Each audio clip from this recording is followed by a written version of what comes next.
দর্শক অবাক করা তথ্য এতদিনে বেরিয়ে আসলো ময়না হত্যার মূল রহস্য।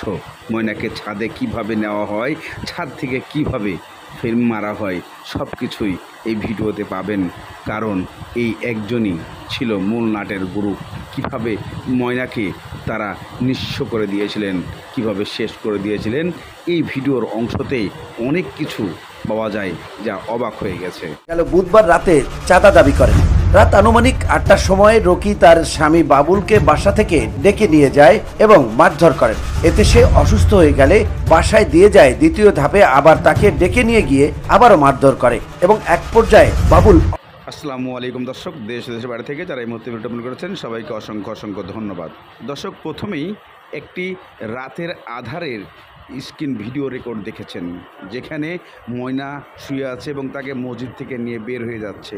এমন প্রশ্ন যখন উঠে আসে তখন মাঝখানে অনেক কিছুই দেখা গিয়েছে, কিন্তু আসলে কেন কিভাবে এই দৃশ্য ভিডিওতে এতদিন পরে বের হয়ে আসলো তা সবাই অবাক হয়ে গেছেন। এদিকে ফেনীতে চাঁদা নেওয়ার জন্য স্বামীকে বেঁধে পুত্রবধূকে ধর্ষণ করলেন, এমন ইতিহাস এই প্রথম বাংলাদেশে পাওয়া গেল।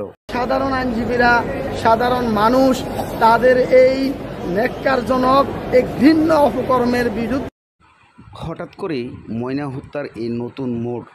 মাথিয়ারা আনোয়ারা মিয়ার কলোনির সংলগ্ন মাঠে অটোচালক মোহাম্মদ বাবুলকে ডেকে নিয়ে গিয়ে মারধর করে বেঁধে রেখে তার স্ত্রী শান্তনাকে রাতভর ধর্ষণ করেন মাহিন ও কামরুল, এমন অভিযোগ ভুক্তভোগীর।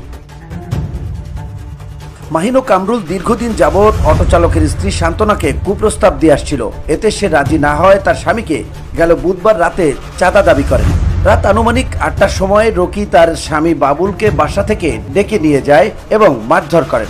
এতে সে অসুস্থ হয়ে গেলে বাসায় দিয়ে যায়। দ্বিতীয় ধাপে আবার তাকে ডেকে নিয়ে গিয়ে আবারও মারধর করে এবং এক পর্যায়ে বাবুল অজ্ঞান হয়ে পড়ে। আমি মোহাম্মদ বাবলু, পাঁচগাছিয়া মাতিয়ারা আনোয়ারা মিয়ার কলোনিতে থাকি, মিশু গাড়ি চালাই।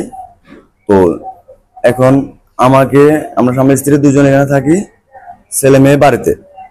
এখানে কালকে রাত্রে চাঁদার অনুযায়ী কামরুল, মহিম ওনারা রকিকে দিয়ে আমাকে ডাকাই আমার থেকে প্রথমে চাঁদা দাবি করছে। চাঁদা দাবি করার পরে আমি বলছি আমি কোথেকে কি করবো, তখন আমাকে মারধর করে বাসায় পাঠাইছে। বাসায় পাঠানোর পরে আবার ৫-৭ মিনিট পরে আমাকে ডেকে আনি আবার মহিমের বাড়ির দরজা থেকে মারধর করে আমাকে আমি অজ্ঞান হয়ে গেছি। অজ্ঞান হওয়ার পরে আমি আর কিছু জানি না। তখন সকালবেলা ছাড়ি দেওয়ার পরে আমি যখন বাসায় নিয়ে গিয়েছে, আমাকে উদ্ধার করে রাসেল নামের আমার বাইকটা আর কয়েকজন মিলে। তখন বাসা যাওয়ার পরে আমার জ্ঞান আসার পরে আমি আমার ওয়াইফ থেকে শুনতে পাচ্ছি কামরুল ও মহিম ওরা দুজন আমার ওয়াইফের নির্যাতন করছে, সম্মানহানি করছে। এখন আমি এটার সুস্থ বিচার চাই প্রশাসনের কাছে। রাত আনুমানিক ২:৩০টার সময় রকি শান্তনার বাসায় এসে জানায় তার স্বামীর অবস্থা খারাপ, তাই তার স্বামী তাকে ডেকে পাঠিয়েছে। এই কথা বলে শান্তনাকে মাথিয়ারা আনোয়ারার কলোনির বাসার উত্তরে চৌধুরীর নির্মাণাধীন বিল্ডিং এ নিয়ে যায়। ওইখানে যাওয়ার পর কামরুল, মহিম, রকি তাদের হাতে থাকা পিস্তল দিয়ে শান্তনাকে খুন করবে ও মৃত্যুর ভয় দেখিয়ে তার ইচ্ছার বিরুদ্ধে পালাক্রমে ধর্ষণ করে। এই ঘটনার বিষয়ে কোনো আইনের আশ্রয় নিলে ও কাউকে জানালে শান্তনা ও তার স্বামী বাবুলকে খুন করার হুমকি দেয় তারা।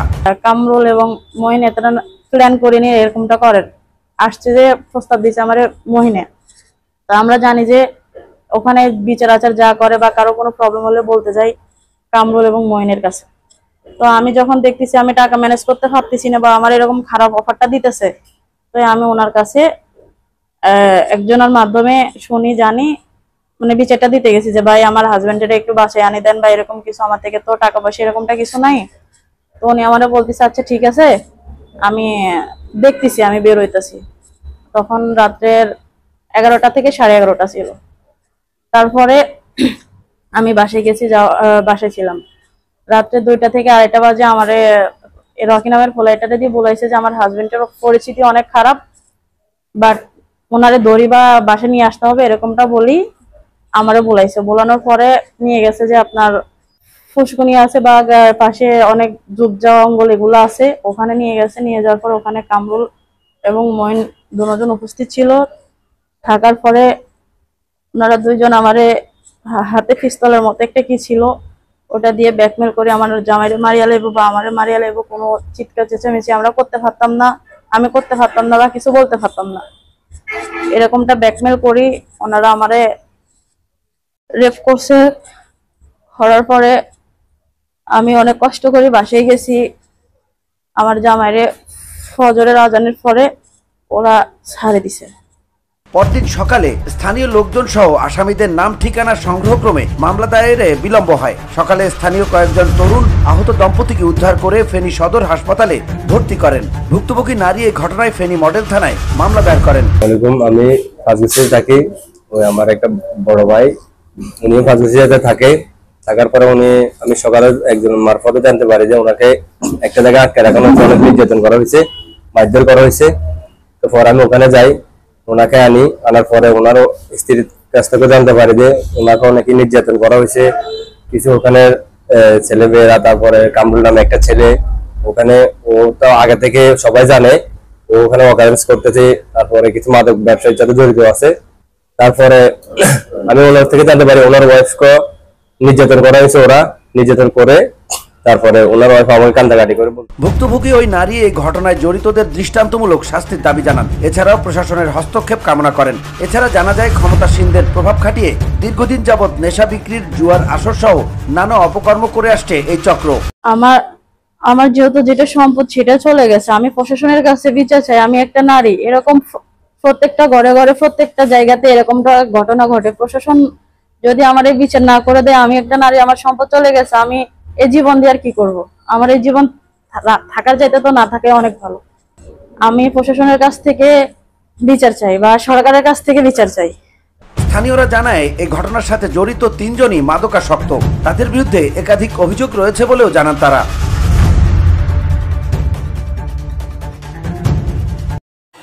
দর্শক, অবাক করা তথ্য এতদিনে বেরিয়ে আসলো ময়না হত্যার মূল রহস্য।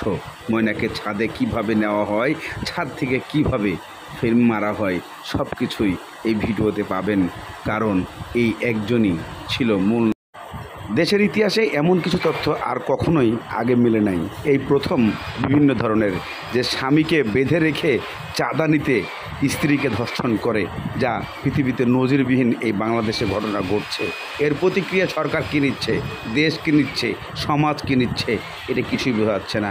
এদিকে ময়নার সেই রাতের আধারের খুনে একটি ছোট্ট ভিডিও ক্লিপ ফাঁস হয়ে যায়। তবে এখনও পর্যন্ত ধরাছোঁয়ার বাইরে এইভাবে ভিডিও আপলোড হয়ে আসছে, কিন্তু প্রয়োজন